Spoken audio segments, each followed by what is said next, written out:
the laws of any state are broken, a duly authorized organization swings into action. It may be called the state police, state troopers, militia, the rangers, or the highway patrol. These are the stories of the men whose training, skill, and courage have enforced and preserved our state laws.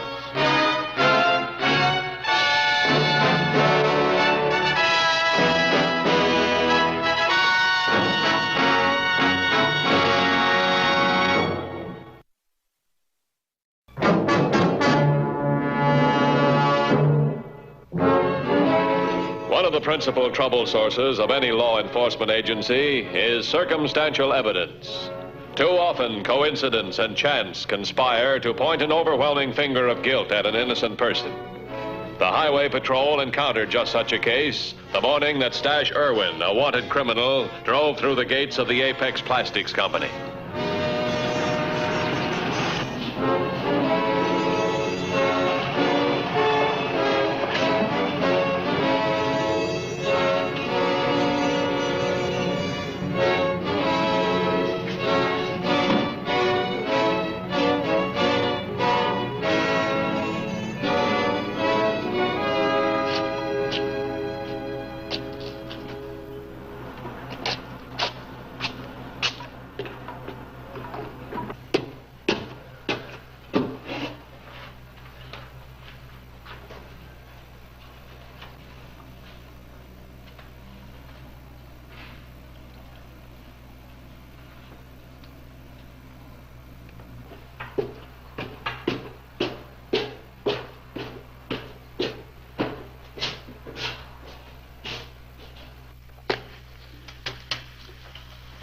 Not one word.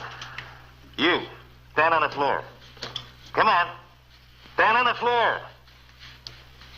All right, you, come here. Come on. Power up.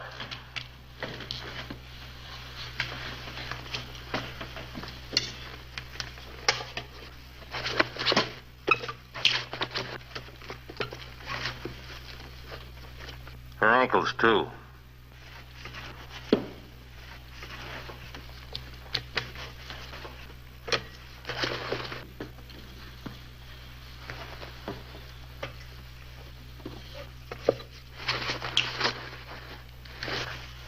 Gagger.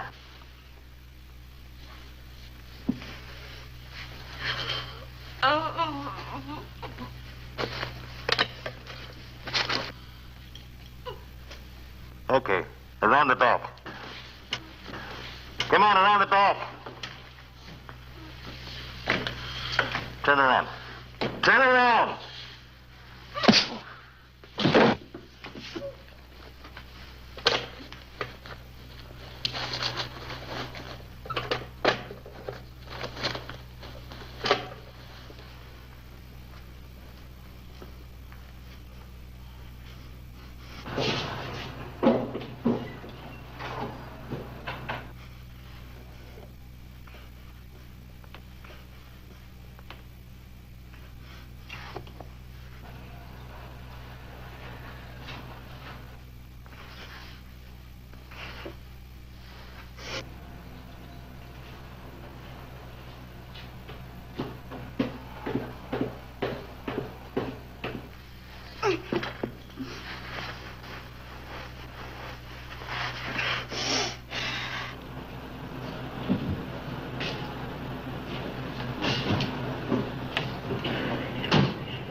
Okay.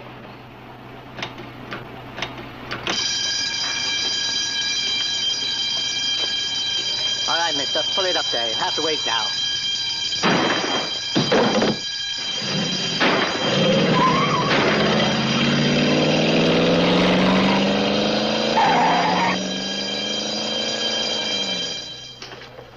That's a gray convertible.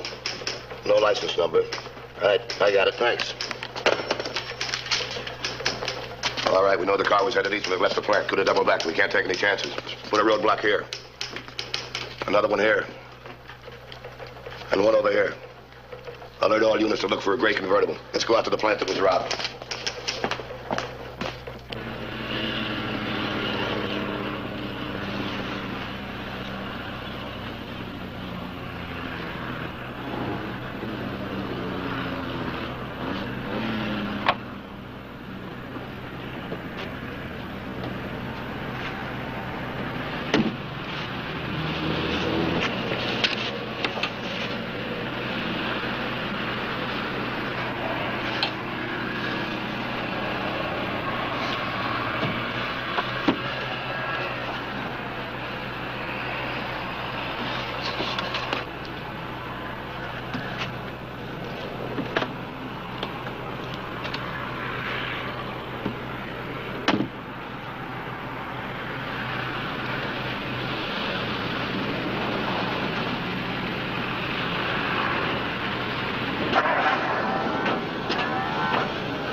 Did you talk to the guard? No, he's still unconscious. They're moving him from the dispensary to the hospital in town. So all we know is what we knew before. It was a gray convertible.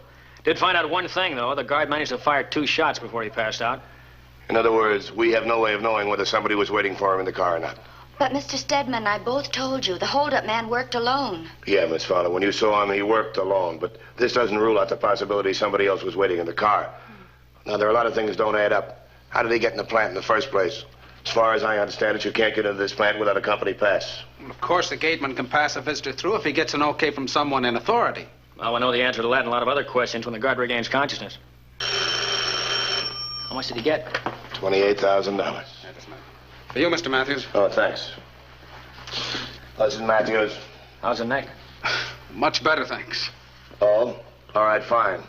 Get it to ballistics as soon as you can, will you? Thanks very much. All right. It's going to be quite a while before we can talk to the guard. He's in a coma.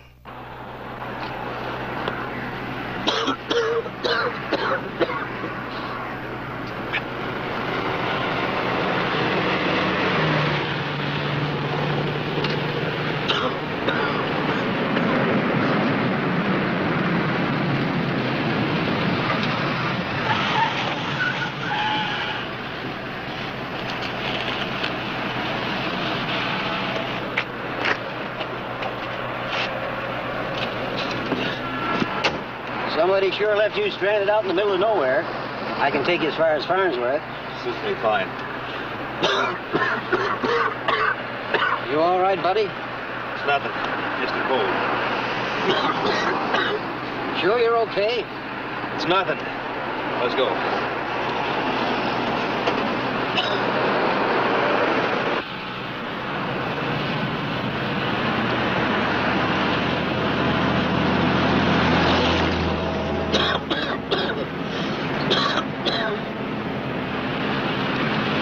Mister, I don't care what you say. You're sick. I'm going to get you to a doctor. Look, will you forget about it? I'm all right, I tell you.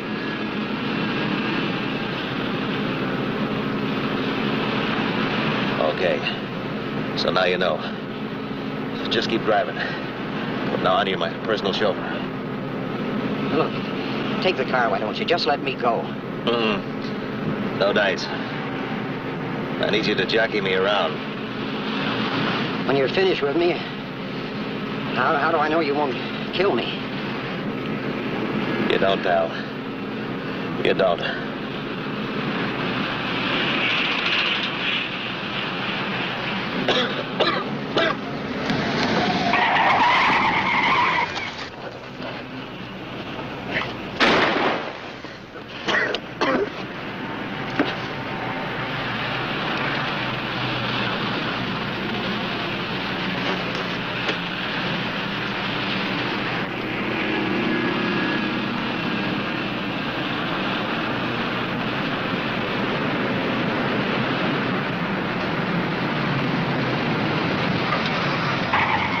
Drop that gun and get out of the car.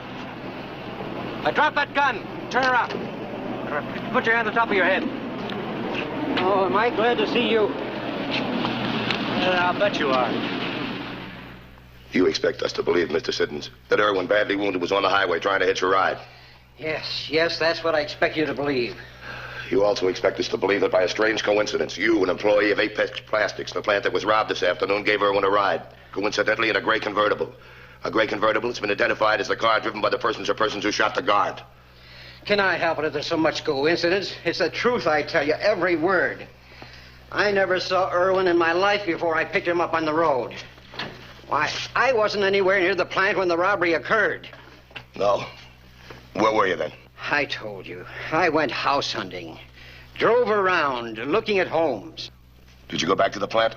No, I didn't. I had no reason to. 28,000 is a pretty good reason. I'm innocent, I tell you. I don't know why you keep hammering at me. It's easy enough to check my story. Ask him, why don't you? Ask Irwin. He'll verify what I'm saying. He'll tell you how it was. If Irwin does any talking, it's going to be to a higher court than the one that tries you. What do you mean? Irwin's dead, Mr. Siddons.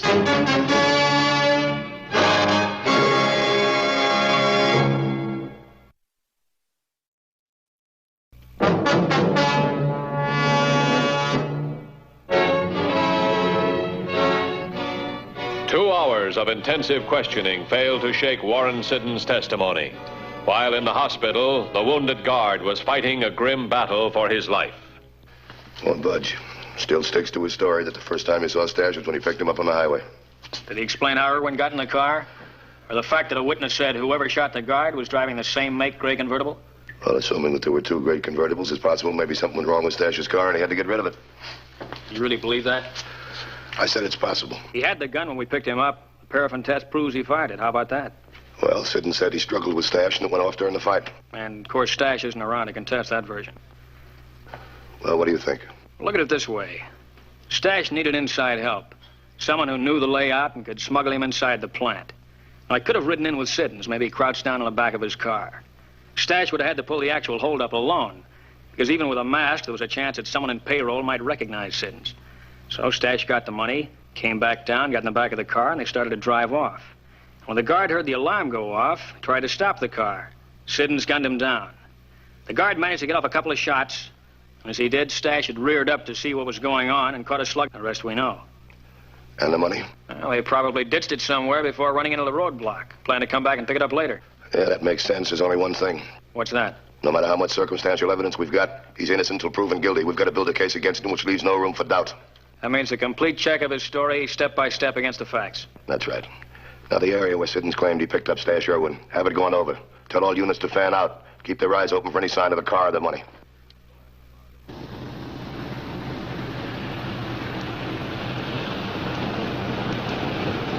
I heard it on the radio, I tell you, on the newscast. Stash is dead. They're holding Siddons on charges. What about the money? They find that, too? No mention. Just our luck. After everything had gone perfectly, this had to happen. They say Siddons had no alibi. That's right. Why, what are you thinking? That patrol guy. He implied Stash might have had inside help. But the finger could point at me, and I wouldn't much like that. Since Siddons is already in the fire, maybe you and I had better do what we can about making sure the police don't run out of coal. That's the spot, all right. Siddons was definite about that sign when he picked Stash up. And a car should be right around here if there was a car. Stash couldn't have walked very far in his condition. Yeah, that's right. Have the men keep checking. Tell them to spread out and check further up the road. If you want me, I'll be at the Apex plant.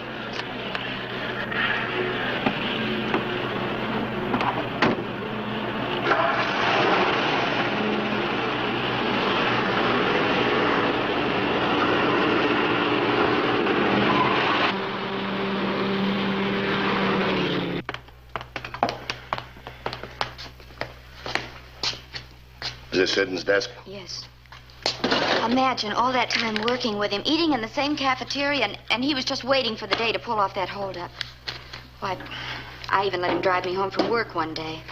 Well, this is nice. A handicapping sheet, Barry Mutual tickets.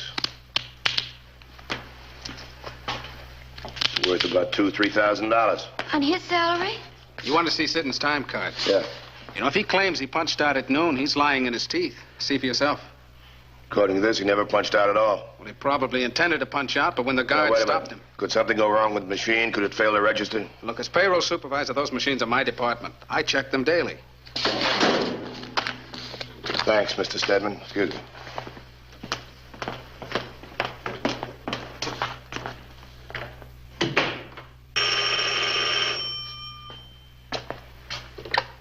Hello?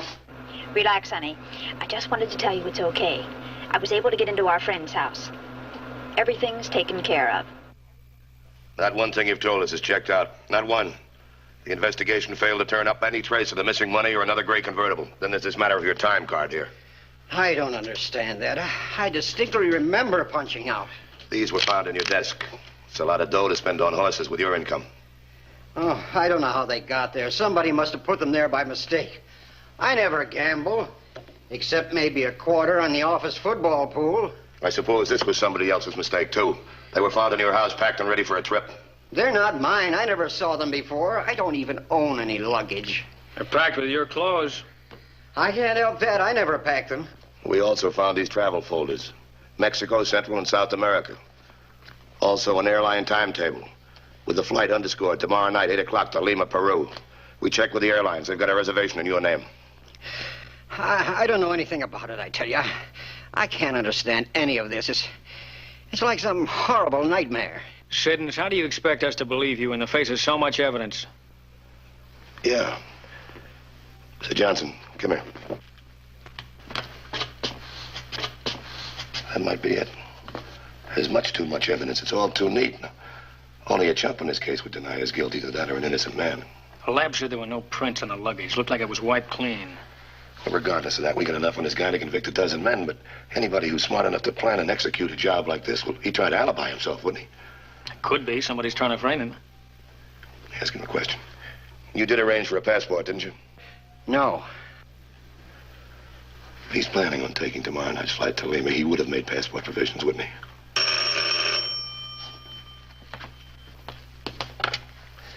Matthews. What? When was this? All of it? Are you sure? Right, thanks. They found the money. It was in a culvert about 3 miles away from where Siddons said he picked up Irwin. They also found the gray convertible. Gas tank was punctured and the front seat was covered with blood. Well, that puts you in the clear. Sorry we had to put you through the ringer like this. I know how it must have looked, all that coincidence. Now we've got to find the guy who was trying to frame you. Frame me? I don't understand. If there's anything I can do, just let me know. But why should anybody want to frame me? Well, there's only one reason I can think of. They want to set you up as a patsy. Divert suspicion from them or him. Now, look, tell me, who's got access to your desk? Who can fool around with your time cards? Someone I worked with. Someone I maybe even counted on as a friend. But that could be any one of several dozen persons. How'll you know which is guilty? If we catch him, he'll tell us. Greed's trapped a lot of guys, you know. How do you mean? Well, right now, we're the only ones that know that the $28,000 has been recovered. Now, with your help, we'll use it as bait. That and you. I've got a personal axe to grind here. This day's experience has aged me 10 years. Somebody's going to pay for that. Look, Mr. Siddons, I've got an idea. I just heard it on the radio. They found Stash's car. The police are convinced now that Siddons was involved, but not actually involved in the holdup and shooting. They let him out on bail. He'll be back in after his trial. With all the evidence we planted, he doesn't stand a chance of beating the rap. But he's out now. So, what are you building? The money. They still haven't found the money. $28,000, and it's just like the earth swallowed it up. Look, Stash is dead. Now, the only other person in the whole world who might give us a clue to where that money is Warren Siddons. The cops already grilled him. If he knew anything about the money, he would have told them. Maybe not. They aren't such mental giants, those cops. Maybe they overlooked something. Maybe. Look, all I know is we took a lot of chances to get that money, went to an awful lot of trouble. I think it's worth taking a few more risks. I can't question him. He knows me. He doesn't know me.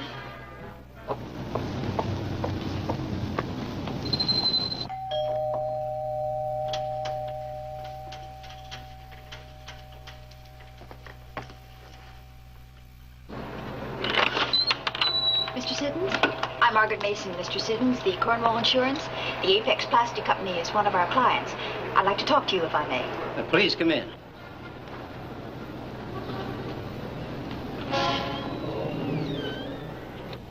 You sit down, please. Thank you. You see, unless that stolen money is recovered, the Cornwall Insurance is out $28,000, so you can well understand our interest. I see. Will you excuse me a moment, please? Of course.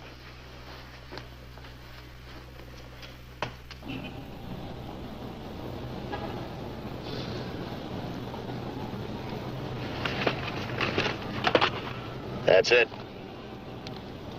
2150 to headquarters. 2150. Go ahead. Contact DMV. Get me a 28 and a 29 on license number 2 X-ray 49010. Repeat, 2 X-ray 49010. 10-4? 10-4, 2150. Mr. Siddons, did Mr. Irwin ever get out of the car? You know, he might have found an opportunity to hide that money if he did. Yes, we stopped near a culvert about 20 miles from Farnsworth. Did you ever tell this to the police, Mr. Siddons? Mm-hmm. But they didn't find anything. Gloria Burgess, 2017 Fernleaf Place, 10-4.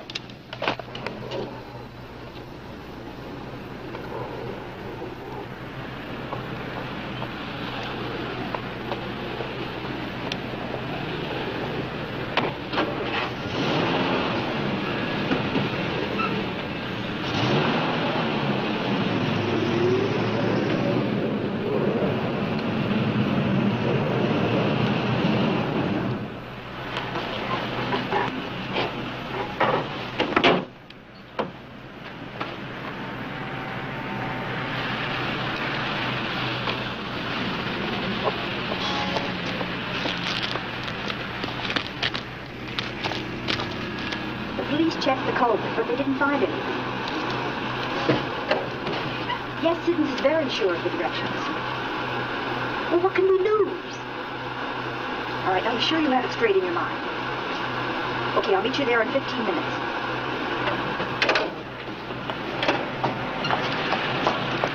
Miss Burgess, you're under arrest. Don't worry about your boyfriend. We'll keep the date for you. Let's go.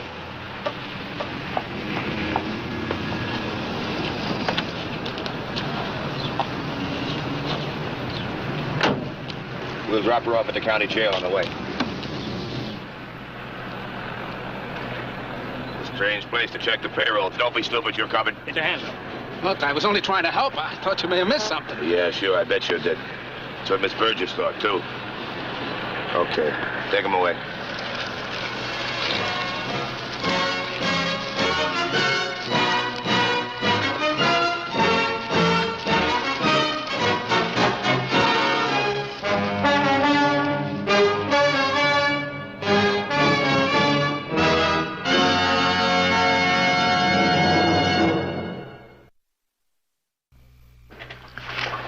Next week's case, handled by the Highway Patrol, is a very exciting one. We hope you'll be with us. Until then, remember, the careless driver isn't driving his car. He's aiming it. This is Broderick Crawford saying, see you next week.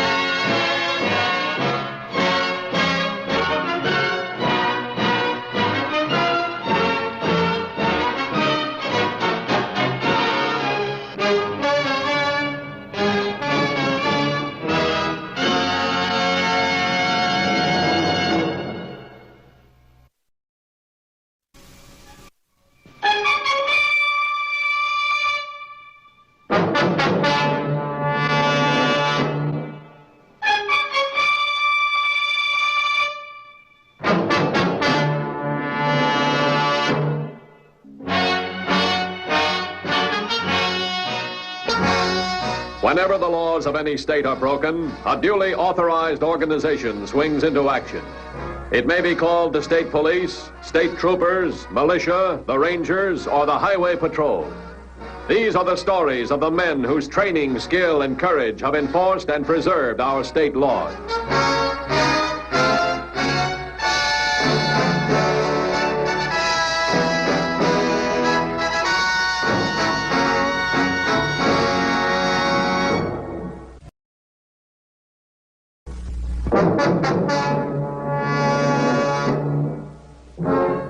When investigating an armed robbery, police officers must often rely on information obtained from the chance passerby.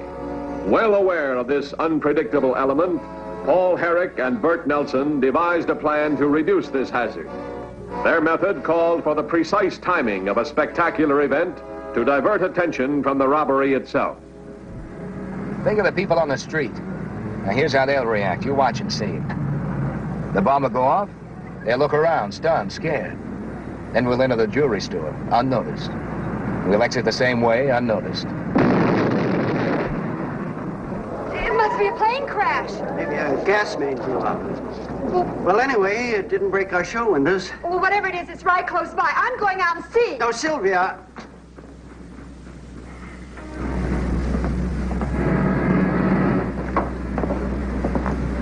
May I help you? Sure you can. Just do as you're told and there won't be any trouble. Open the safe. It's open. Get out on the floor.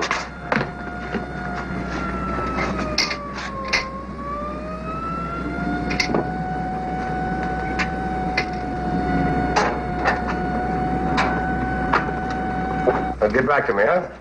Yeah, that's right. Thanks. There's been an explosion in Somerton. No details yet. Units are on the way. It must have been quite a blast the way calls are coming in. You know the cause? What about it? No, not yet. The switchboard's lit up with questions but no answers. All right, fine. If the boys call in, get back to me right away. Huh? Okay. He's all taken care of.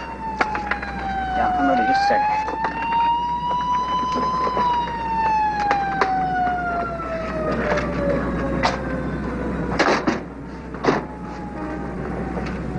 Okay, it's all clear out there. Let's get out of here.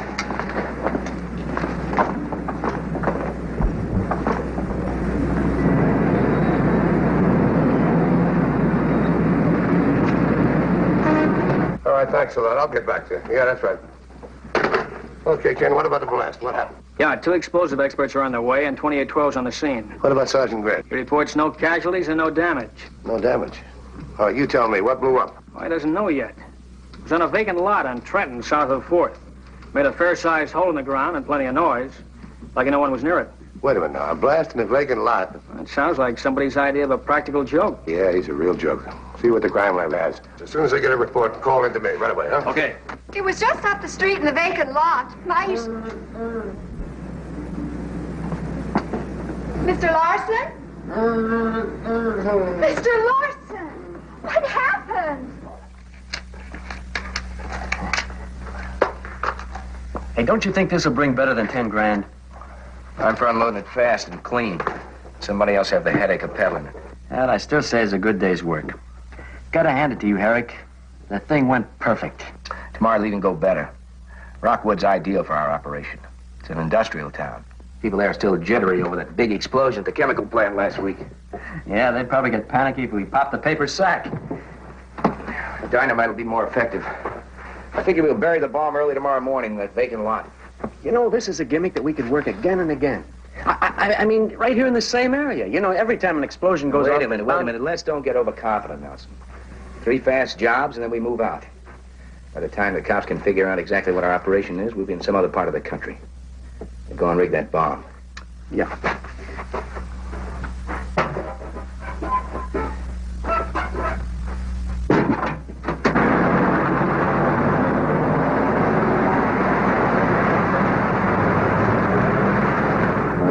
Within minutes, 2 seemingly unrelated incidents had occurred in the same city block. Preliminary investigation of the blast and the robbery revealed no clue. Following up, the highway patrol questioned the robbery victim and neighboring merchants. I'm Matthews, Highway Patrol. Look, I know you've talked to the other men, but can you think of anything new? Well, I'm afraid not, and Miss Davis wasn't here during the robbery, Mr. Matthews. No, I wasn't. Well, when I heard the explosion, I guess I just lost my head. Well, I ran out to see what the trouble was. And she's no sooner gone than in came those 2 men. Did you see them come in the store? No. And when I came back, they'd already gone. And left poor Mr. Larson tied up. Gosh, if I'd only come back a few minutes sooner. Yeah, I know. But look, you said they were well-dressed, they wore masks. Give me an idea of their age, their weight, their height, the whole thing, will you? Well, I was pretty flustered, but the one who tied me up spoke softly, rather polite. I should guess that he was, well, between 30 and 45. I'm afraid that isn't much help. Well, that's a gross understatement. Look, if you think of anything else, call me, will you? Mr. Matthews, may I ask you a question? Go ahead. Well, all the time I was out in the lot, I never did find out what caused the explosion. What on earth was it? It was a small bomb planted in the ground. That's certainly an odd coincidence. Didn't have to be a coincidence. I'll be in touch with you.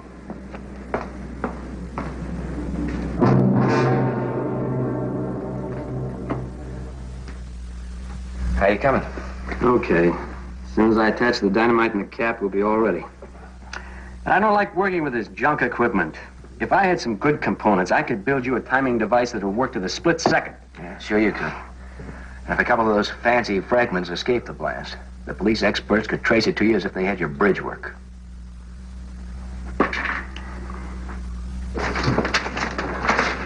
What'd you get from the lab? Oh, not much. A few pieces of an ordinary alarm clock and some chunks of flashlight battery. That's going to come up the same thing. The whole racket, it's a time bomb. Yeah, well, the lab boys are pretty sure we can look for an experienced pro.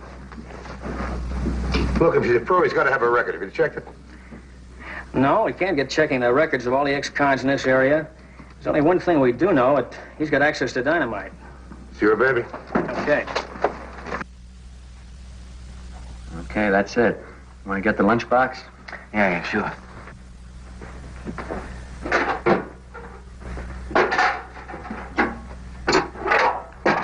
Easy. It's not going to go off. It can't until I close the switch and the clock is set. I'll do that just before we plant the bomb. Okay. Let's get this junk cleared off the table. We'll take a look at the map again and figure out our exit from Rockwood.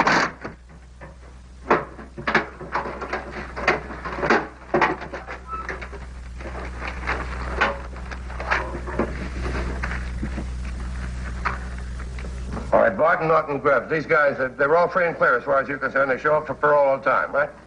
All right, thanks. Hold on 1 second. What about a guy by the name of Bert Nelson? What about him? Oh? All right, thanks very much. Nothing on the dynamite so far. Well, the boat has cleared the other 3 guys. Well, what about the 4th man, Bert Nelson? No address. Did he jump parole or what? Check him and check the other 3, too. Get back to me, will you? Right. Okay.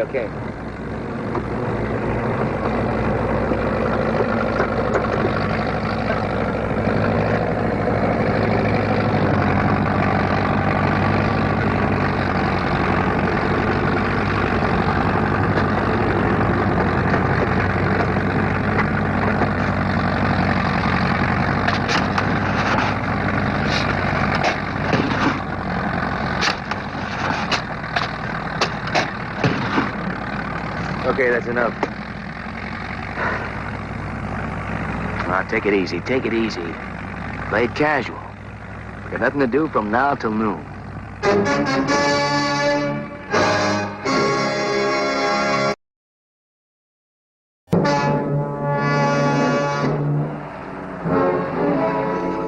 For their second robbery in the area, the bandits selected a market, serving families living near the industrial section of Rockwood. Shortly after the stroke of noon, the bandits were ready to go into action, waiting for the explosion of a time bomb hidden in a nearby lot.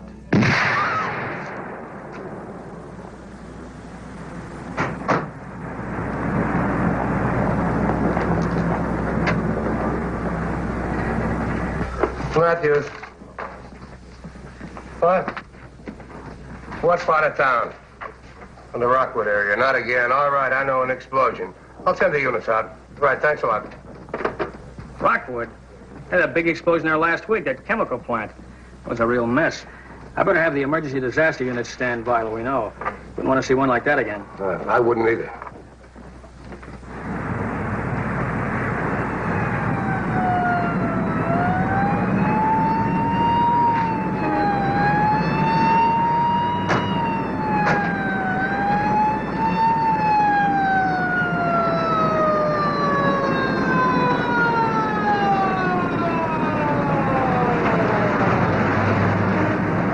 Are the units now proceeding to your 1020? The Rosewood area again, I'm sure, huh? That's right. The report just came in. It's at Central Street in Colton. 1632 is on the scene. He reports no known casualties or damage. Okay, well, that's with the vacant lot. That's where the blast occurred. Come on.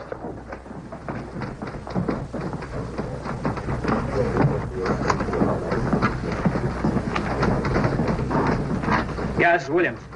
The parole service finally gave us a line on that fourth parolee. We want to make on him, just like all the others. Yeah, that's right. Bert Nelson. Now, here's what we've got. He's in the state on a travel permit to look for work in electronics. The report's in writing once a month.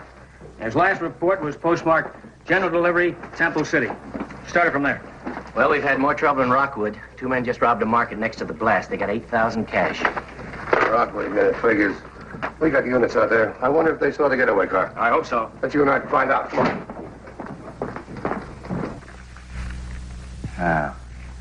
Now, here's that department store on Broadhurst. Yeah. Over here's the grading for the new highway. That's where we plant the bomb. All right, Saturday morning at 8 o'clock. We set the bomb to go off at 1:15. While explosive experts searched the blast area for evidence that might lead to the maker of the bomb, other patrolmen interviewed the manager of the nearby market and attempted to obtain witnesses.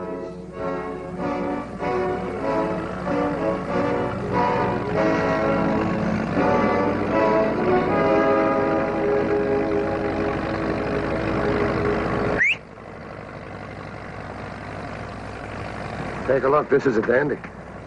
Well, nobody saw the bandits entering or leaving. Sergeant Haynes is still questioning the employees. Sure it's the same 2 guys? Well, it looks like it. It's the same M.O. The mask, the guns, and the soft-spoken guy that uses the adhesive tape. So we don't know anything more we knew before. Wait a minute. You're wrong. There's one thing we know for sure. They tried it twice. Let's figure they're going to try it a 3rd time. Shove off. Come on.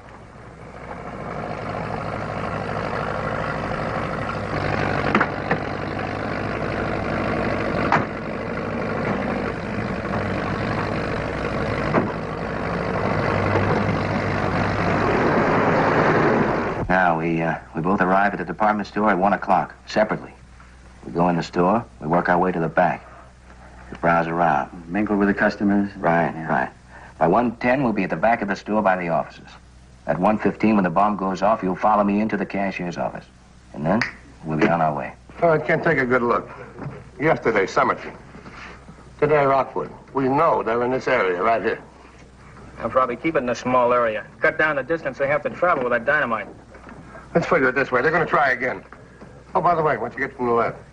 Well, nothing on the print so far. They're all too smudged to make an identification through records. If we've got enough on the partials, if we come up with a suspect, we'll have something. I'm going to run through that batch of parolees, see what we get. I'll tell you what. One more blast report. We'll close off the whole area right in here. Okay?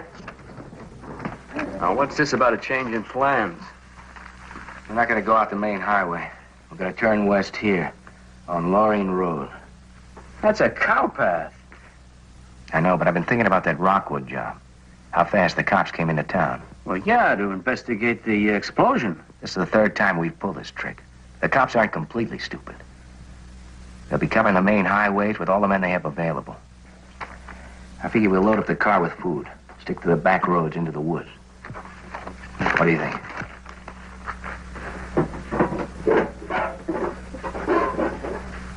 Now we're getting somewhere. The lad came up with a print. They took that off the manager's desk and matches a right third finger of one of our parolees. Yeah, I know. Bert Nelson again, right? The only one we haven't located. And let's see, his last parole report between Summit and the Rockwood. Temple City. We can look for trouble right in there. Hey, let's try and stop it. APB on Nelson right away. Okay.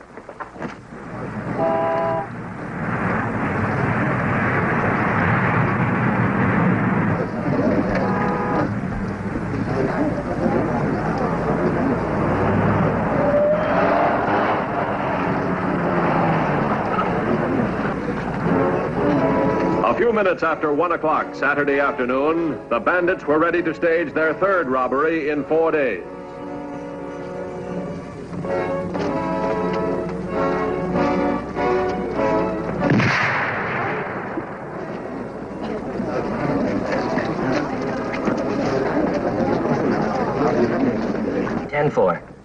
That was Blake out in Temple City. The motel manager out there identified Bert Nelson from a mugshot. But he missed him. Both men checked out early this morning. Blake was an hour late. Blake know where they're headed? No, but he got a license number. Nelson registered under the name of William Marsh. And here's the description of the other man, John Wheeler. Add this to the APB. Nelson and Wheeler. Just got a report on an explosion in Temple City, 8th and Broadhurst, a construction job. That's all we got. Alert all units in the Temple City area.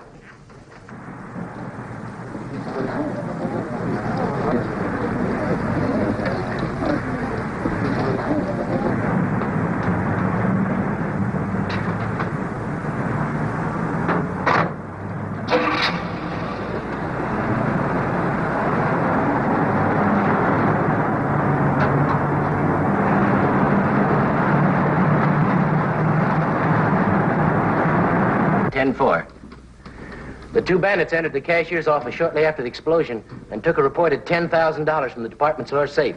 1218's investigating now. Let's get on the wheels.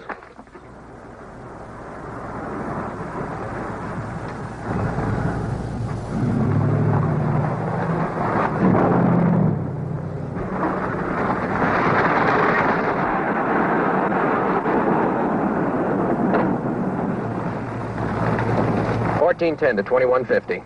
2150 by. My 1020 is Garfield Boulevard and Loring Road. As I approached the intersection, I saw a black sedan turn west on Loring. I couldn't see the occupant, so I'm going after it to check it out. Continue pursuit. Use caution. 10-4. 10-4.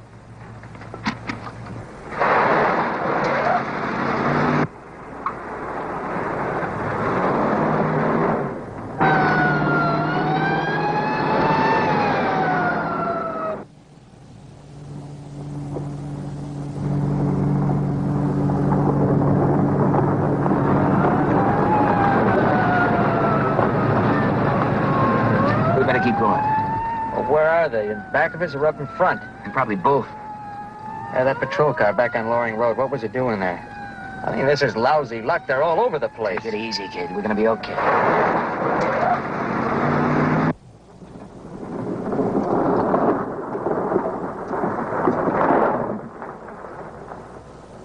Headquarters to 2150. 2150 by. Units 2520, 3212, and 4014 are now at assigned checkpoints north and east of Oak Canyon. Other units are being diverted into that area. 10-4. Sounds like we got them bottled up anyway. Yeah, it's a big bottle, though. We're gonna have to use every man we got.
every avenue of escape blocked off, the Highway Patrol made a methodical search of roads in the canyon area. Rechecking of the main roads revealed no trace of the bandit.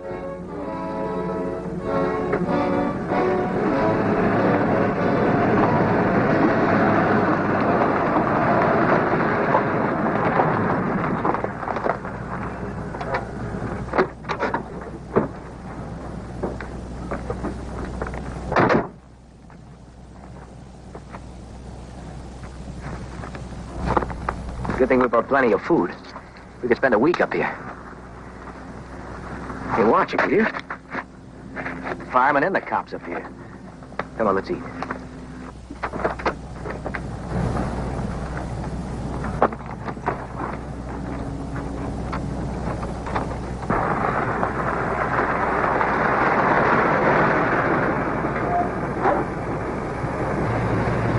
They couldn't have gotten through. All the roads are covered. Maybe they took a curve too fast and dropped into a ravine. Well, there's one thing we haven't checked. That's the fire road. What do you say we try them? Well, I know cable's down. With all the units out, they would have noticed. All right, notify the other unit. Tell them we're going to check them all.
Okay, this is the one. Tell the other units we're going in, huh?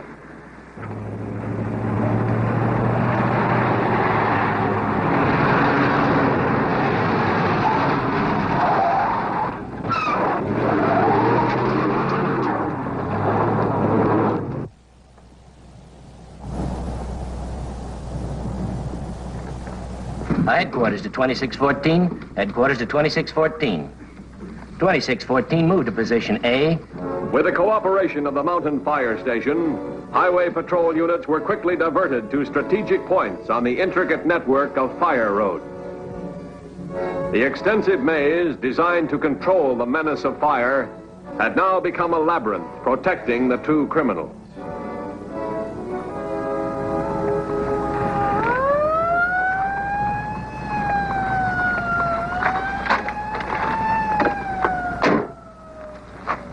Sounds awfully close. It's getting closer.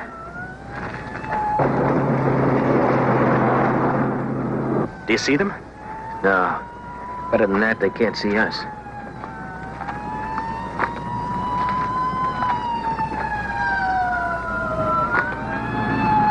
It's the cops.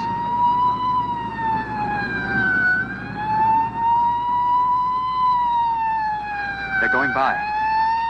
They know we're in here. We'll have to make a run for it. They're all over. Yeah, but they're spread out. Come on, we'll head the other direction.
All right, come on, drop that gun.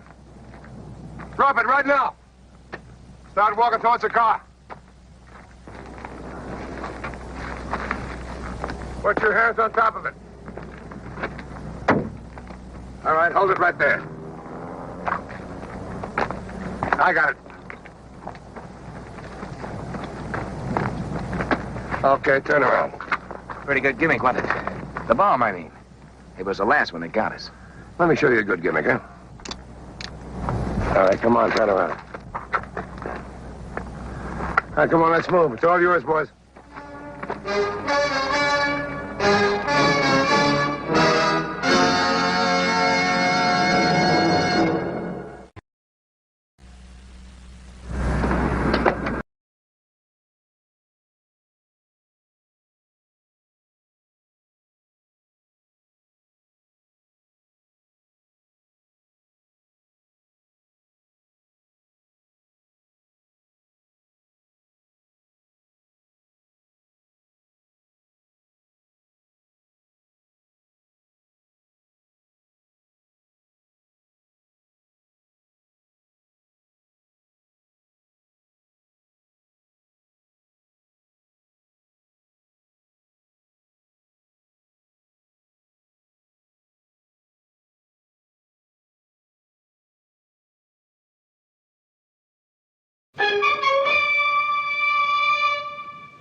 Whenever the laws of any state are broken, a duly authorized organization swings into action.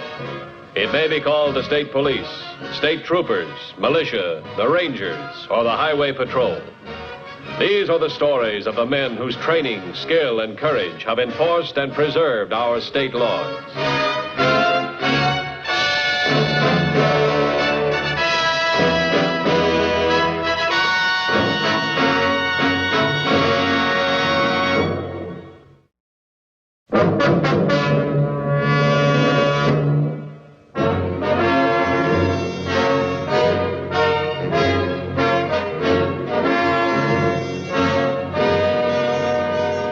Law enforcement agencies must constantly uphold all state laws. When an open violation occurs, with the community's tolerance, the operation eventually becomes bigger and more dangerous with additional vices. When the Club Bahamas opened a gambling casino against the state law, the law enforcement agencies moved rapidly to close it, a move that called for extraordinary measures.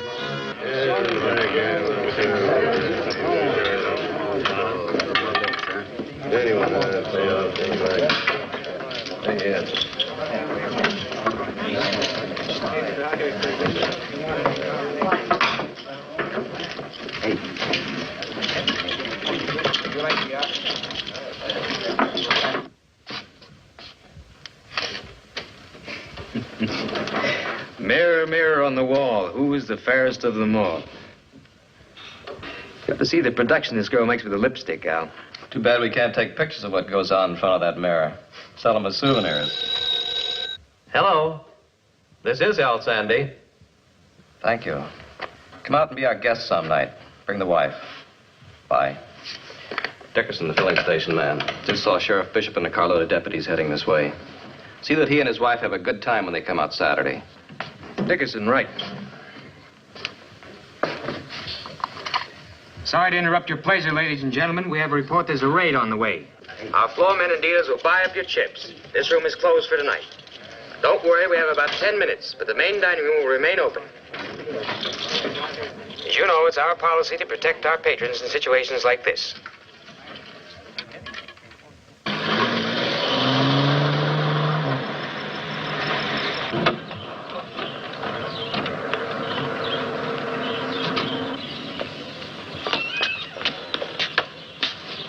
Let's go, boys. Sheriff, good evening. Is this an official visit? Pronounced raid. You have a warrant, of course. Oh, you know I have. Here. I assume this is in good order. Well, you can take it up with your attorney.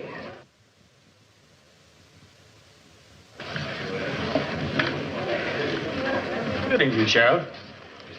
Go ahead, Sheriff. It isn't locked. So you were tipped off again, huh? Well, if I'd known you were coming, I certainly would have had my chef prepare your favorite dish. Steak and kidney pie, isn't it? Oh, you know a lot about me, don't you? My job, Sheriff, as a restaurant man. Uh-huh.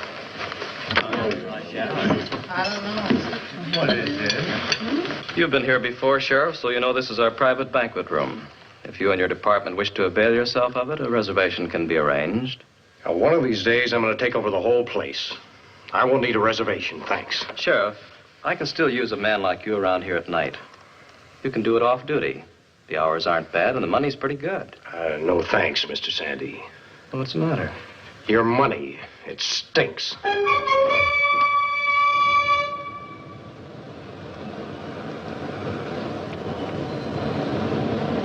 Well, frankly, Dan, I might just as well write these people a letter and tell them when I'm going to raid.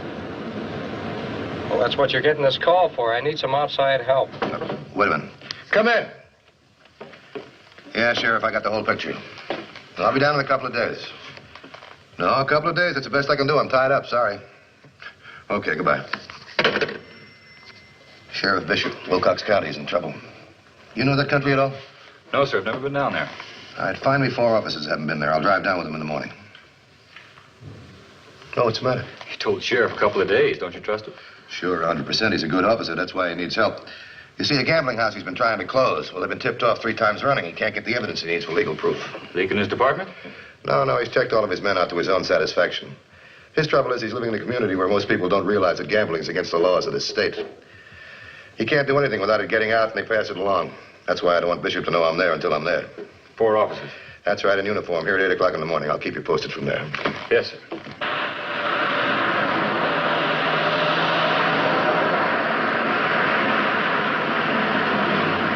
That's right, Sheriff, right away. 5 miles the other side of Bridgeton where the old road turns off. And make sure you're alone. Right. Now, let's get off the main road.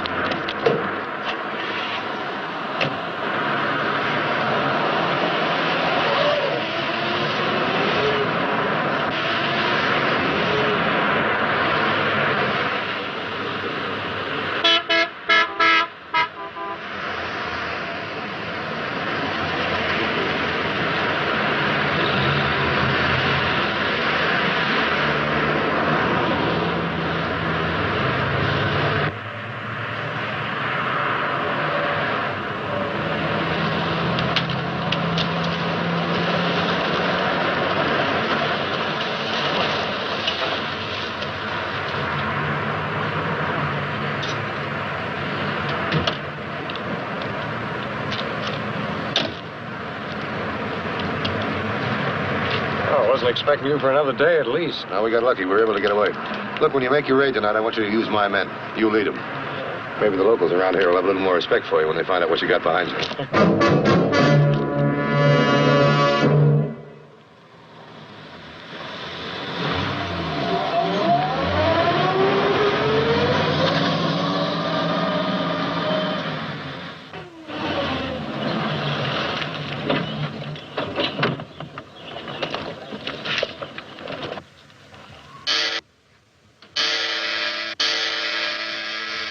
What, another one? All right, Ollie. Ladies and gentlemen, listen to me. We're being raided. Now, there's no cause for you to be alarmed. The dealers will buy up your chips.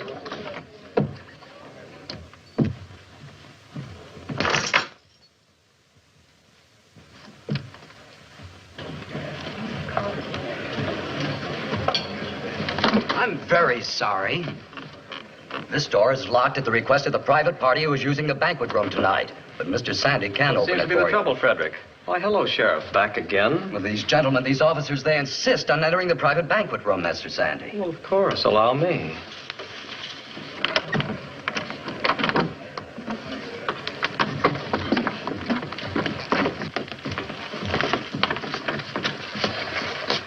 Okay, you can open this one, too. Is it locked? Now, stop stalling, Sandy. You know we can break it down if we have to. Well, you're welcome to try, Sheriff, but I should warn you that this is a fire door.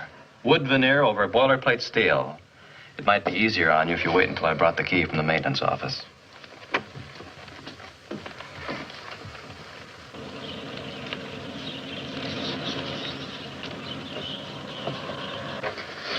Sheriff,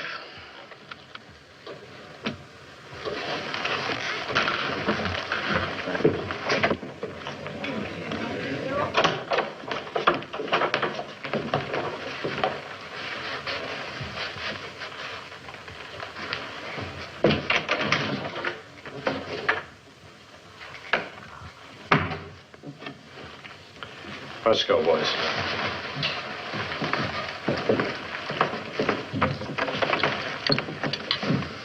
Now, look, Sandy. It hasn't changed a great deal since the last time you were here, has it, Sheriff?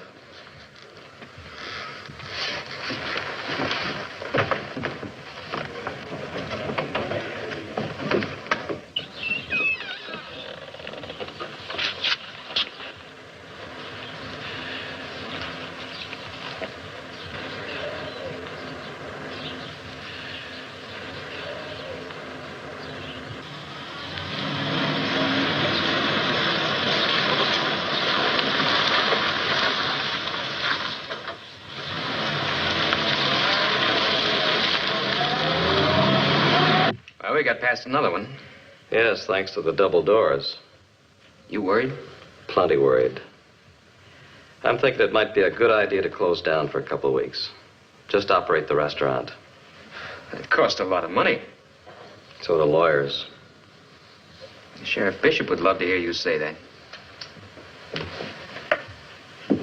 Well, Barney's a sterling young officer and a 20-carat nuisance, but we can live with him. This raid tonight was highway patrol. Barney's gone outside for help. That's what worries me, Ollie. They didn't do any better than Barney's been doing right along. They even looked pretty foolish when they broke in on that banquet. Maybe they did, but they're still state cops. That means we're getting the kind of attention I can do without. It's something to think about.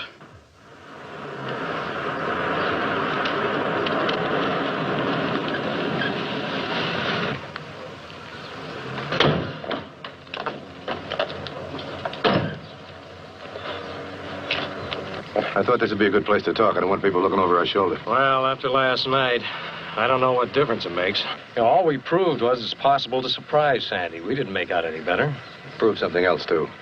If we're going to pull a successful raid in that club, we're going to have to control the two doors between the dining room and the casino. Well, that means we have to have a man in the casino next time we raid. Yeah, and I'm going to try and be that man. Oh, there's something else you can do for me. Name it. Unless we're going to make a career out of raiding Al Sandy's club, we're going to have to knock him off once and for all.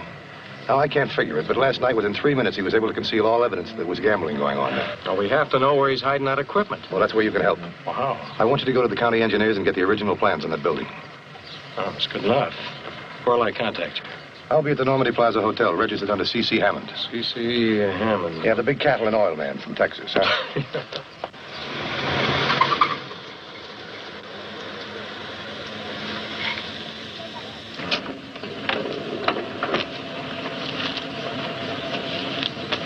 Live.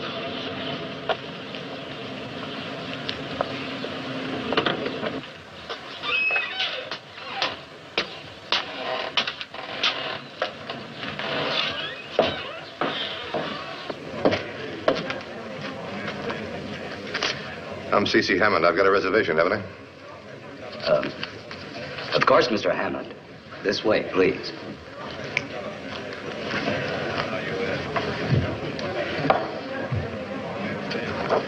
Shrimp cocktail, double steak, rare baked potato, and a Caesar salad. Yes, sir. Keep the change. Everything was to your satisfaction, Mr. Hammond? Yeah, it was wonderful. Say, by the way, I've been watching those doors. I've been seeing people go in there all evening. What's going on? A private party, sir. How private? I'll send Mr. Dyer to your table, sir. Thanks.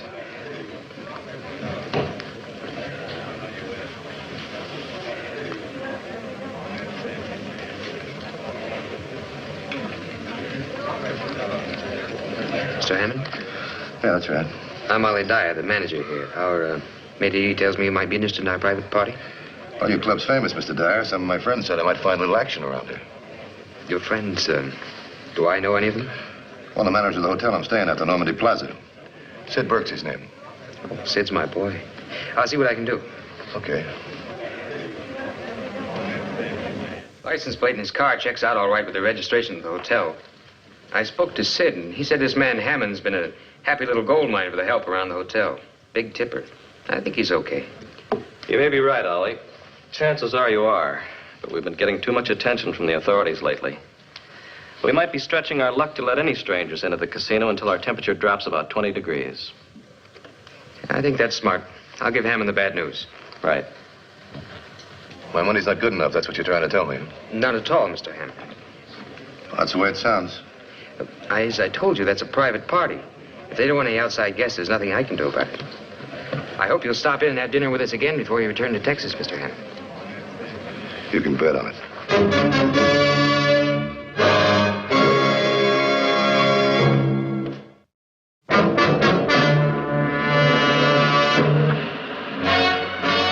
Al Sandy had a smart operation in the Club Bahamas. There was only one way to stop that operation. A man inside the casino when it was raided. Sergeant Corey was called. It was his assignment.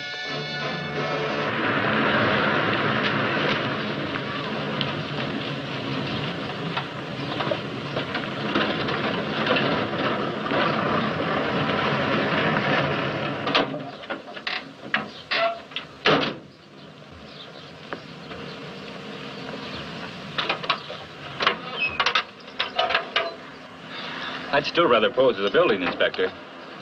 As suspicious as Sandy is now, he wouldn't believe you. Climb to the top of the pole, get in your private phone booth, call the sheriff, tell him we're here.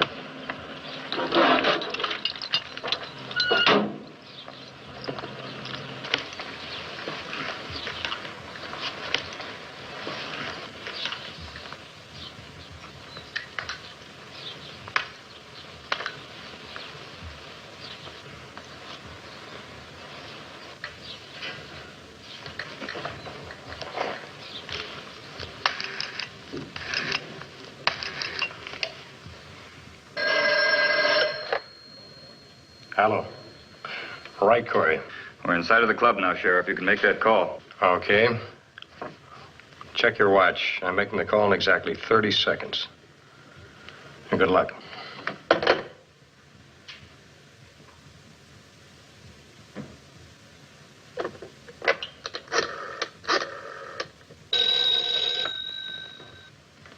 Hello?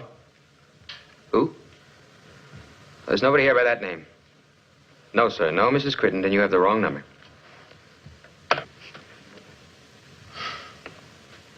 Well, hope this works. It better work. Now listen to me. Till Barney hangs up the phone, the line's out of order. All incoming calls will get a busy signal. There'll be no dial tone on the line. Now, Barney's going to hang up in exactly 21 minutes. And in 22 minutes, I'll be a big success as a telephone repairman. Keep your fingers crossed. Oh, wait a minute. Come here. Now, the measurements at the casino were very important. If you run into any kind of trouble, forget them. The important thing is to get invited back as a guest. So make them like you. Good luck.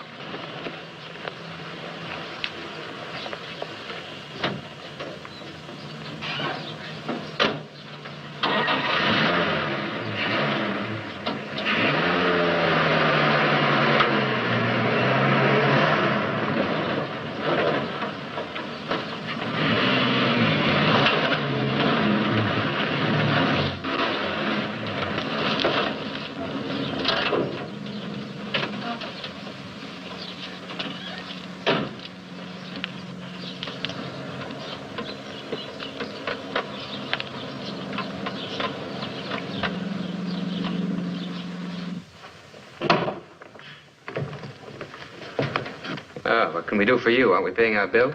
I wouldn't know about that, sir. I have an order to check out some trouble on Calumet 56098. Do you have that number listed here? Calumet 56098? Sure, that's our private line, but nothing wrong with that. I just had a call on it about 10 minutes ago. Well, that's possible. The repair department said they only had to report a few minutes, asking to see what I could do before I came in. If it's all right with you, I can check it out in a hurry. Okay, I guess. What is it? That trouble report was correct. Listen, no dial tone. I just had a call on this line not 10 minutes ago. That's the way the ball bounces. You want it fixed, don't you? Sure I do, I guess. How long will it take? Depends upon how long I am spotting the trouble. 10 minutes, 20.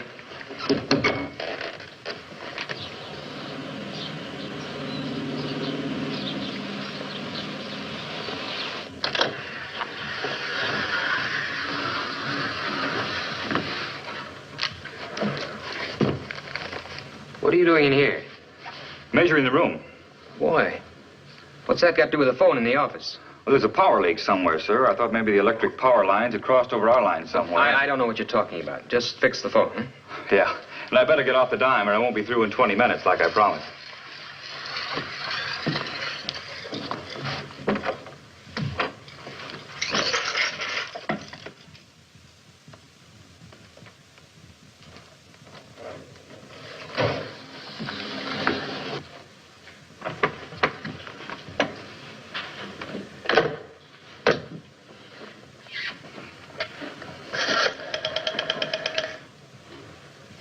I guess I found the trouble all right. Where was it? Relay was stuck. Caused an open circuit. It'll be okay now. Thank you. You really have got quite a place here, mister. First time I was ever out. We heard some big stories about it. Thanks. Don't suppose you let a working stiff in here when it's open, even if he's wearing his best clothes. We're not that exclusive. It just, it takes a lot of money. I might be willing to go it just once in my life. If I thought I wouldn't get kicked out of my ear. Oh, that wouldn't happen.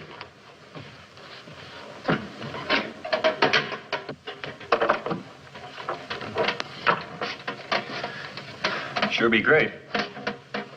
Sure appreciate it. Okay, my friend. I guess we owe it to you for fixing the phone. Just ask for me, Ollie. You'll have the run of the place. Only understand one thing. Yeah? If you get hurt, I don't want to hear any crying. You won't hear no crying out of me, Mr. Dyer. Thanks. A million.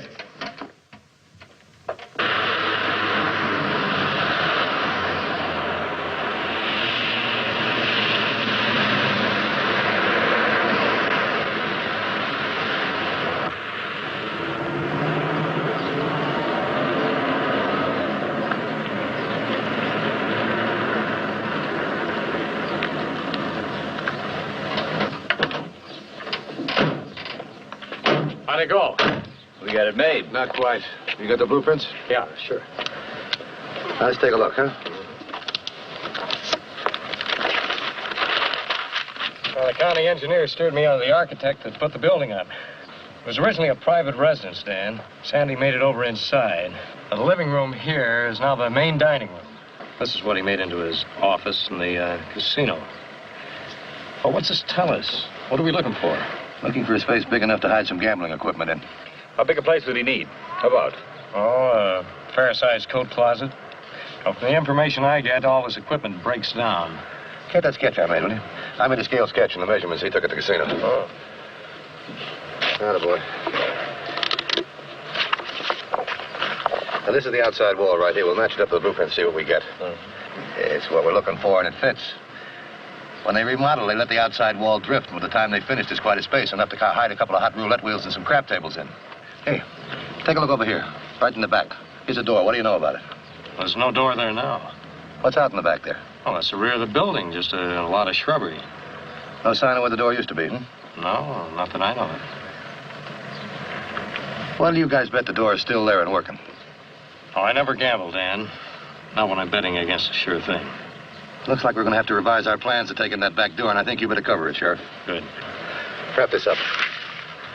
Now, look, it's 4-6. You go on about your business as if nothing happened. You'll be back at the club at 9:12 tonight. 9:12, right? I will stage the raid for 9:15. I don't want Sandy and company to know what hit him.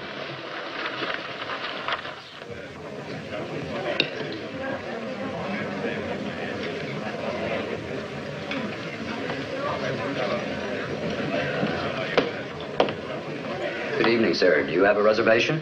Mr. Dyer's expecting me. No, I'm sorry, sir. You can't go in there. Oh, tell Ollie the telephone repairman is here. I'm sorry, sir, but I can't leave the door. What do you mean? Mr. Dyer said I was to have to run the place. Just ask for him. I take my orders from Mr. Sandy. He said no new faces in there. Can't you send for Mr. Dyer? His offices are right over there.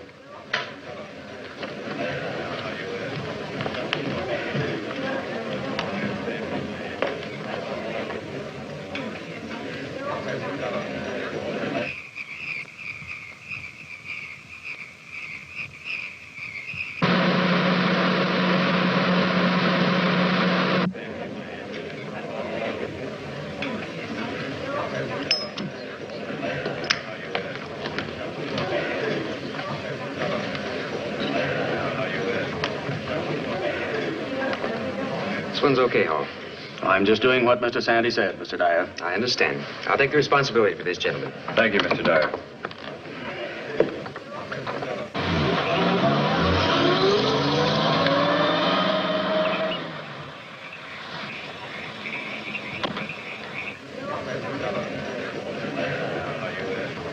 Everything all right, Mr. Hammond? Yeah, it's just perfect. Fine. That's what we like to hear.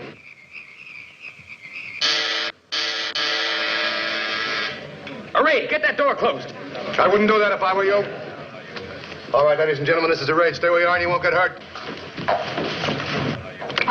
Take him in with you. Shall we go inside and see if I can find a little action?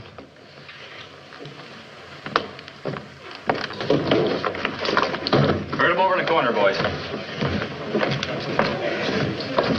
This time we made it, Dan. Nice going, Sergeant. Thank you. Sergeant. Oh, don't take it personally. You can't win them all. We'll open again. That's a promise. And we'll close you again. That's a promise, too. Take him in with a rest. Dan? We were right about that secret door, Sheriff. Yeah. Mr. Sandy was about ready to go for a nice long walk. Is this necessary, Sheriff? After all, we're not criminals. You're so wrong.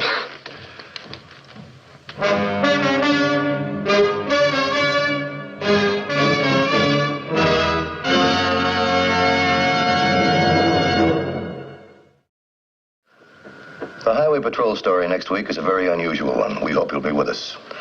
Until then, remember, it isn't the car that kills, it's the driver. This is Bradley Crawford saying see you next week.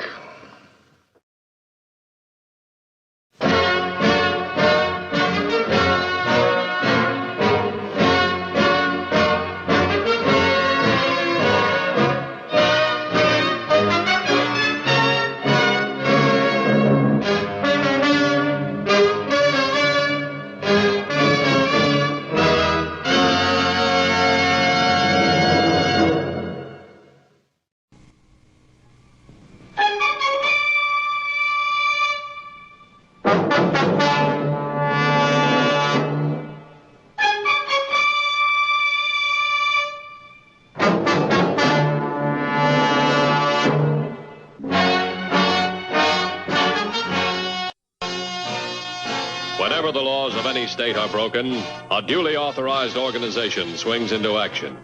It may be called the state police, state troopers, militia, the rangers, or the highway patrol. These are the stories of the men whose training, skill, and courage have enforced and preserved our state laws.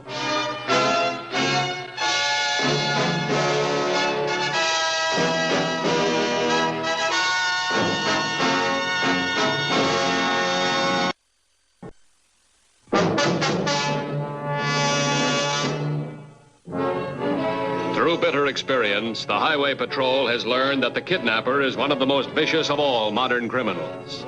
His crime is a carefully premeditated act, planned and performed in utter violation of law and human decency. But every kidnapper is faced with the same three problems: concealing the victim, collecting the ransom, and eluding the men assigned to track him down.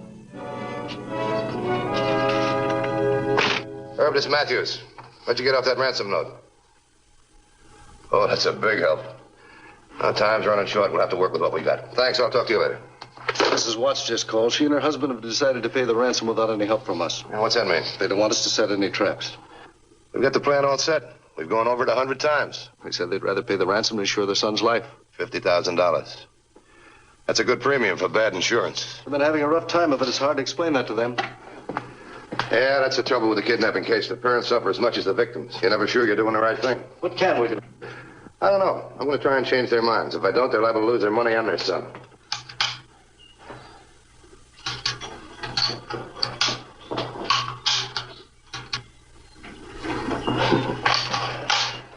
Relax, Jerry.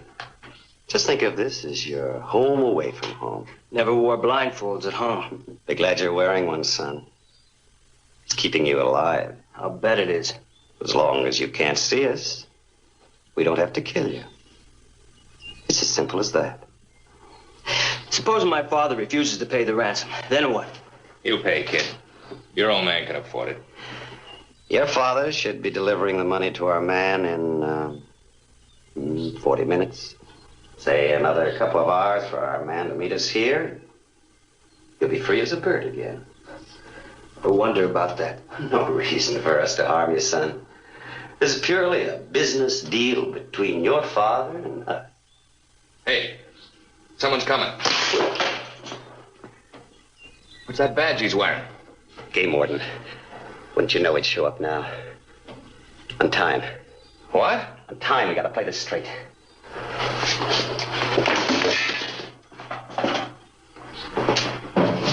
Now listen to me, Jerry. Listen straight. One word out of you. One little word, and we'll have to use these rifles on you and the game warden. You understand? Be smart, kid. Don't make killers out of us.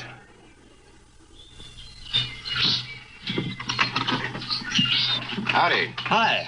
What can I do for you? Well, I'm sorry to bother you fellas. Well, we have our hunting licenses, if that's what's bothering you. You mind? Not at all. Come on in.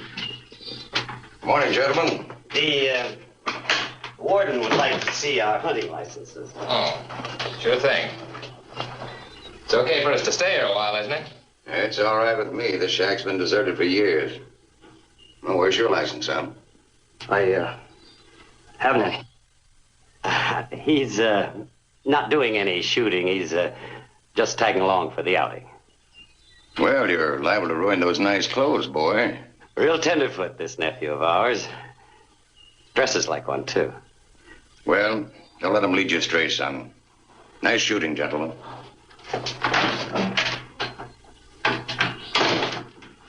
Sit down, Jerry. Something tells me we better get out of here. We can't. We're meeting our colleague here with the ransom money, remember? If that old guy gets suspicious... He's not that smart. Besides, it's too late to change our routine now. I guess we don't need a blindfold anymore.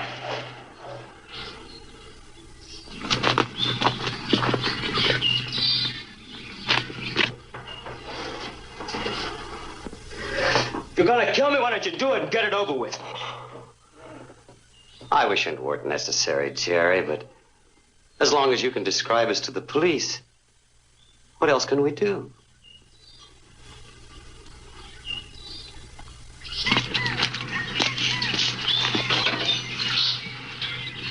Operator, get me the highway patrol.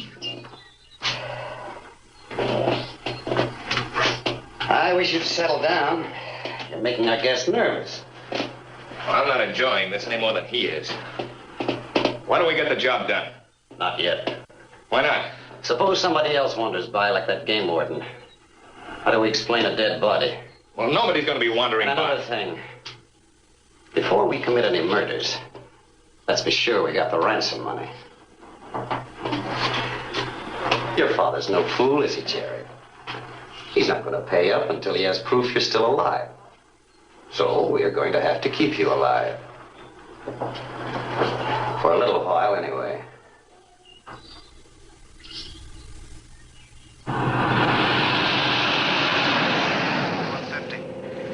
2150, bye. Got a new lead in the kidnap case. A game warden in the Widow's Peak area just phoned in. Saw 3 men in a shack up there. 2 in hunting clothes, 1 in a sports jacket. Sports jacket? That's what made him suspicious. You don't go hunting in tweeds. Claims the one in the jacket matches a newspaper photo of the kidnap victim. What are the units in that area? 2217. Have them check it out. Get back to me as soon as possible. Right. You going on to the Watts home? No. That lead you gave might be something. I'll meet you back at headquarters. 10-4? 10-4.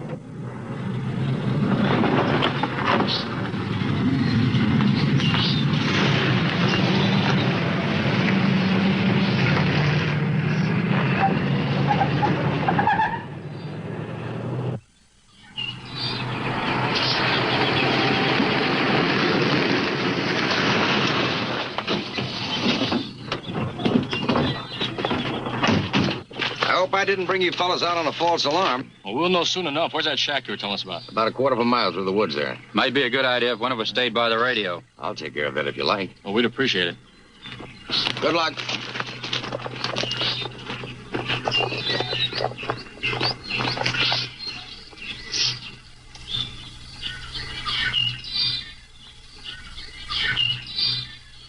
Ed, we got company. The wrong kind of company.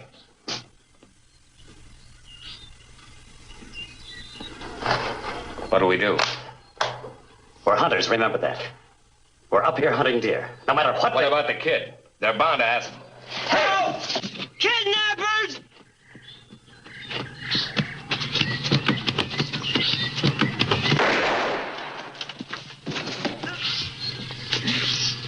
Cover me, I'll try to get to one.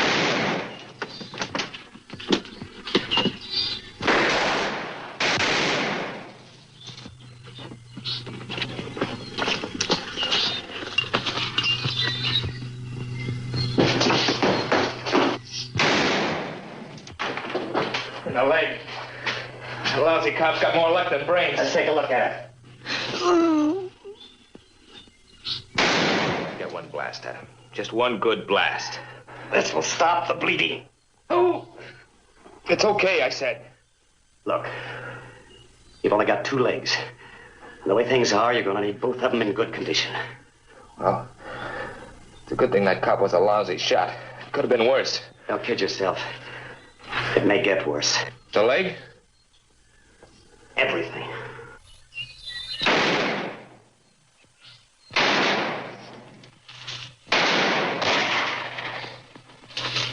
Looks like the party's getting rough. You know, they try to move out. I got one of them, though. How's the Watts boy? Bad.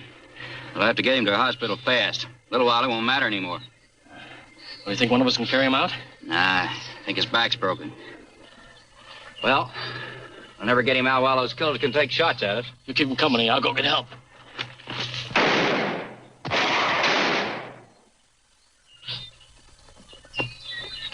Within minutes, the call from Unit 2217 was received at headquarters some 200 miles away and reported immediately to the head of the Highway Patrol. Hold it a minute. Here's Dorsey. Go ahead, it's Matthews. We got the kidnappers holed up in a shack on Widow's Peak. The victim was shot trying to get away. Is he alive? Just barely, but it'll take a litter to get him out. The kidnapper's in a position to stop any rescue attempt. Stand by for further instructions. 10-4? 10-4. Any other units in that area? Closest one's more than an hour away. That's pretty isolated territory. Yeah, I know. All right, call the field. Have them warm up the helicopter. Make sure they got evacuation equipment with them. Then call Doc Simmons. Have him meet me there as soon as he can. What about the Watts family? Want to tell them anything? Now we'll wait till the doc looks at the kid. False hope now would be worse than no hope at all. Get me the landing field.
Helicopter to 2217. Helicopter to 2217. 2217, bye.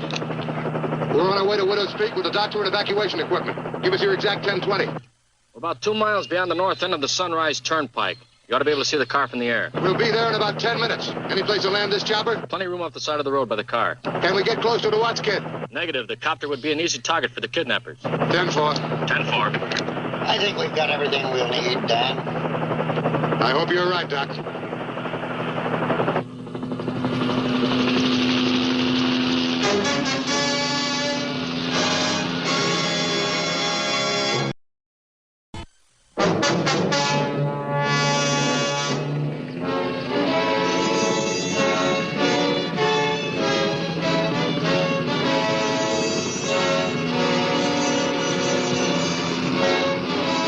The stalemate at Widow's Peak was unchanged when the Highway Patrol helicopter arrived at the scene.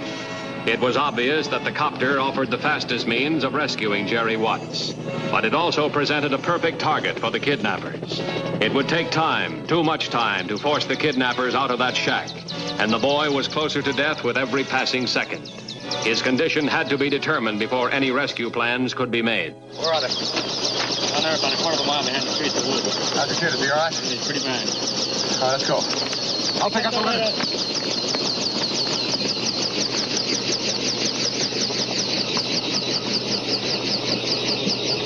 I don't like it, Ed. It's too quiet. Where'd they land that copter? Did you see it? Over there on the other side of those trees. Won't do him any good over there. If they bring it over here, it won't do him any good either. We'll make sure of that.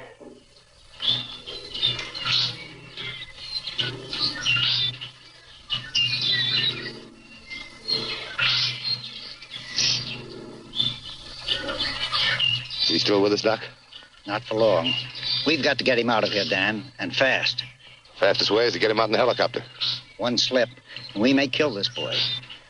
His spine, although not directly hit, was almost severed. If we're not careful, we may finish the job. Yeah, I guess you're right.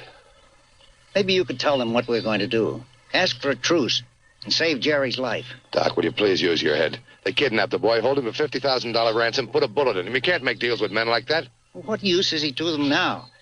What are they to gain from killing him? They're not going to be shooting at young Watts. They're going to be shooting at the helicopter, and that's not a hard target to miss. Well, we can't let him die here. It's worth their trying, isn't it? All right, the least they can say is no. All right, you men get him on the litter.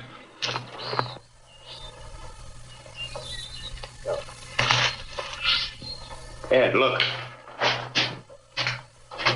You in the shack, can you hear me? Can you hear me in there? We hear you all right. Young Watts is still alive. We're going to send the helicopter in to get him. Now, he's badly hurt. If he dies, you'll face a murder charge. So don't interfere with the rescue work. We'll trade you, cop. Let us go and you can have Jerry. That won't work. No deal. We'll get you first, murder charge and all. Better bring the copter over here. That's just what we want. The boy's all yours, copper. We don't want him. We won't bother you. You don't believe him, do you? No, I don't. But there's only one way to find out for sure. Now, don't shoot too soon. Wait for a good shot at it. We can't afford to miss.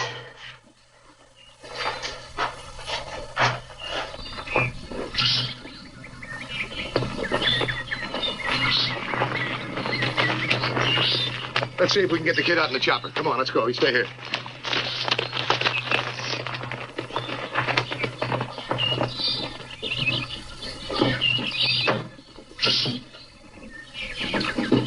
Okay, Roy, take her up. Look out for anti-aircrafts.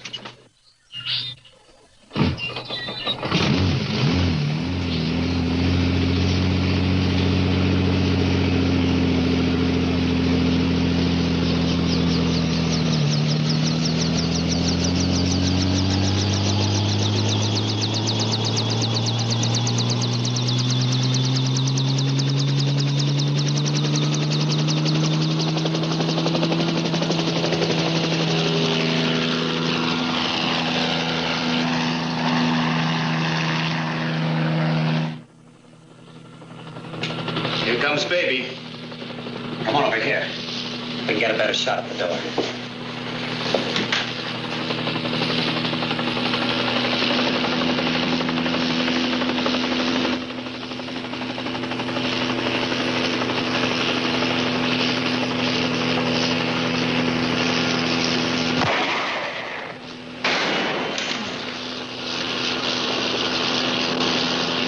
I told you to wait. I didn't get a chance for a beat on it. I could have got that chopper if I had a chance. Well, at least we sent him back for a while anyway. Don't worry. They'll try again. And so will we. I don't like being holed up in here. Yeah, the walls keep getting closer together. As long as we stay inside, they can't reach us, but we can reach them. Wait till that copter comes back here again. I won't miss him this time. They're liable to have the whole force up here by now. They don't have time. They'd be here by now if they had time. Come on back, copter. Come on back.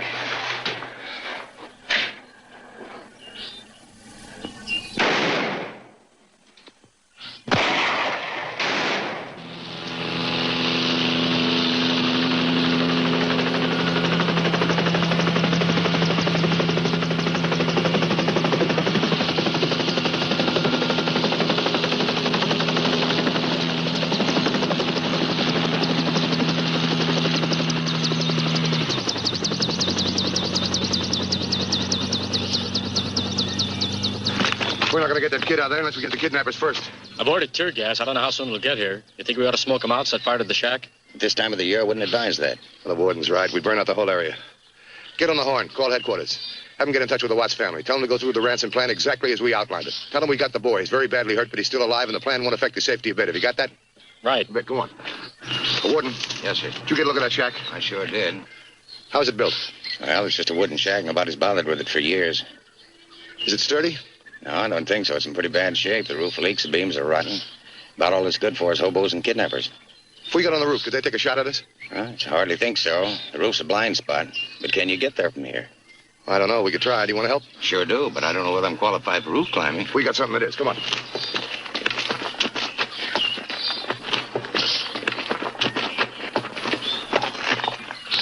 While the time ticked away and the kidnappers waited for the next move, plans were hastily formulated and put into action. The game warden was assigned to help Dr. Simmons with the injured Jerry Watts. Officer Garvey was instructed to maintain his position, covering one side of the shack, while Officer Dorsey assumed a post at the other side. Their job was to keep the kidnappers occupied with a concentrated volley of crossfire. If the crossfire were heavy enough, if the kidnappers were kept busy enough, the copter might be able to fulfill its mission.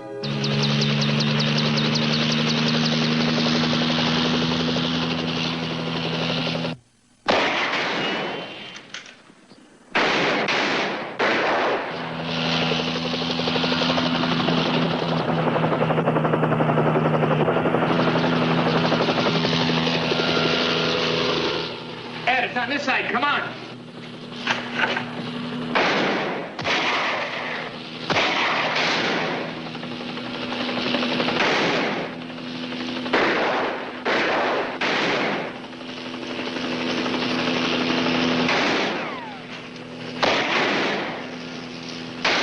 That's great.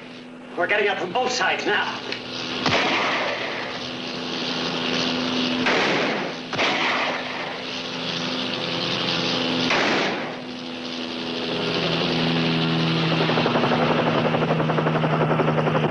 So far, so good, Roy. We're practically on top of the shack.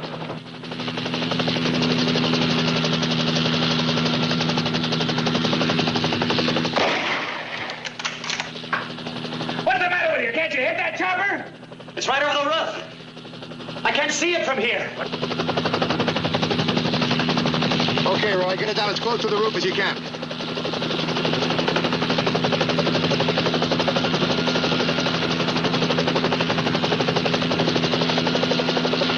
Can you see it from your side? No, it's right on top of us. All right, let's shake him out of there.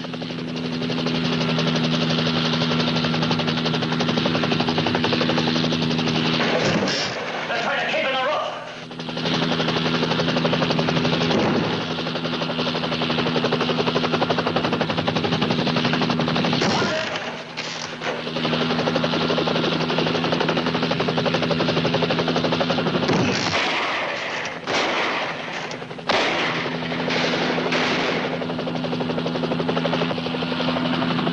Starting to work, Roy. It's cracking up.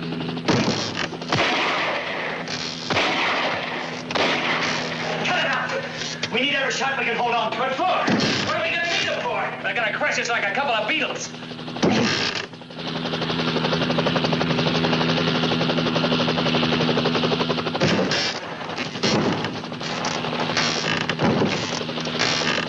Let's get out of here, man. That's what they want us to do. How's the landing gear taking it? So far, so good.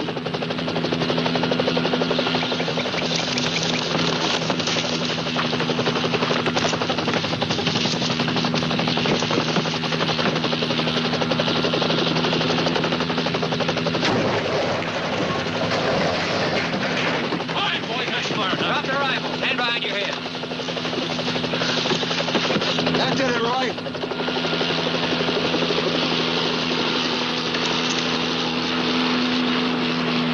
Take a look.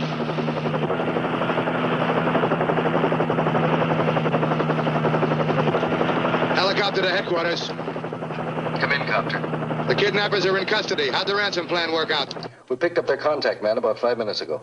Good. We'll have Watts back to the landing strip in about 15 minutes. Have an ambulance waiting for him. 10-4? 10-4. Let's pick up the Watts kid, Roy.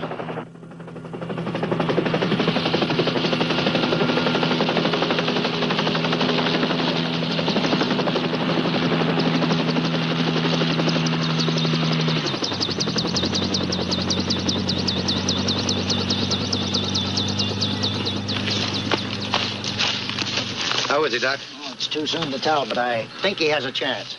You coming with us, Dan? No, the chopper's got all the weight she can carry. Now, let's go.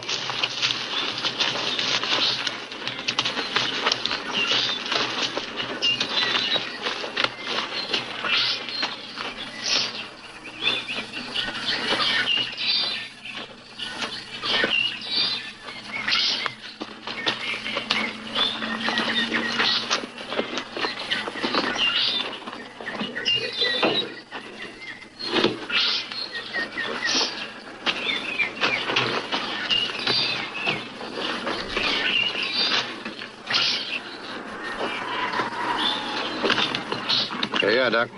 Thanks very much. Bye, Dan. Bye. It's all yours, Roy.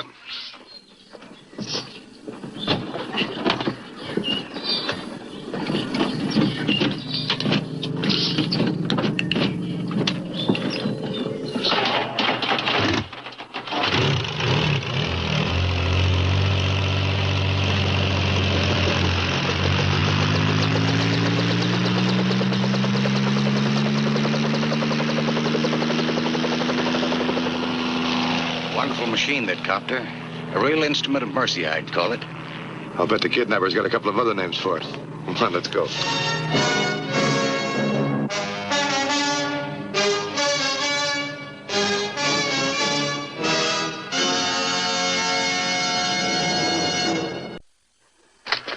Next week's Highway Patrol story is a very unusual one. I hope you'll be with us. Until then, remember, it isn't the car that kills, it's the driver. This is Broderick Crawford saying, see you next week.